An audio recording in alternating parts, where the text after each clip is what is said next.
This franchise has been around for 55 years, right? So this is a long-running, legacy of movies that we get to be a part of, and it's really exciting. And I think we wanted to stand alone and be our own sort of movie, but at the same time, really, honor what came before. And we're fans of those movies. We love those movies. So it's a real kind of honor, I think, to be a part of this long-running legacy. What about you? Yeah, absolutely. He says What it he best. said. He says it best. It is funny because we're such big fans of what Andy Serkis did, and Rupert and Matt, what they did for the last 3 series, and also Rick and Amanda, who are part of this movie too. So we share a lot of DNA with that previous set of movies, and we have our roots in those movies, so but it was also really fun to kind of, get some distance from it so that we could kind of explore kind of a new look on what's happened to Caesar's legacy, how that myth and legend has kind of shaped and been twisted by other characters, so it opened up a lot of opportunities for us, I think, story-wise, to introduce people to a new set of 8 characters and a new type of story, and just a new kind of theatrical experience where we all get to go visit apes on horses again, you know what I mean? It's awesome.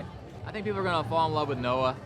He's a fantastic character, and he's a bit of the straight man in this movie, so, there's a lot of great colorful characters around him, like Proxima Caesar and Raka, and our baddies that are awesome, Silva and Lightning, and his mother Dar is a great little small character, but a super kind of impactful one in the movie. It's very emotional, I think, the movie altogether, but, I think all the actors really deserve a lot of praise for jumping into this thing, feet first.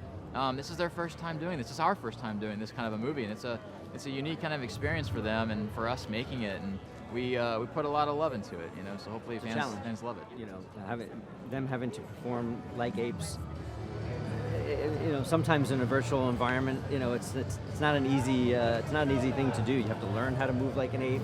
You have to, on top of being your character in the movie. I mean, it's a challenge if you've never done it before, and a lot of these actors have not done anything like this before. You can imagine how silly they must feel wearing these silly suits with a camera on their face, and they're looking at just a bank of cameras. It's not just the film camera, it's also like a dozen other cameras around them, capturing every little subtle nuance of every performance that they do, so that the guys at Weta, this amazing artists, they can take these kind of these really subtle performances and transfer them over to the CG.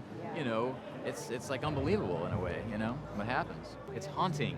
It's a beautiful world that is like I personally want to go and live there and sit in that place. But it's also, there's a melancholy to it because, it's the mistakes of what the humans, left behind, So all the treasures and the lost knowledge that kind of exists just under the surface of all this beautiful greenery. It's cool. It's a cool concept.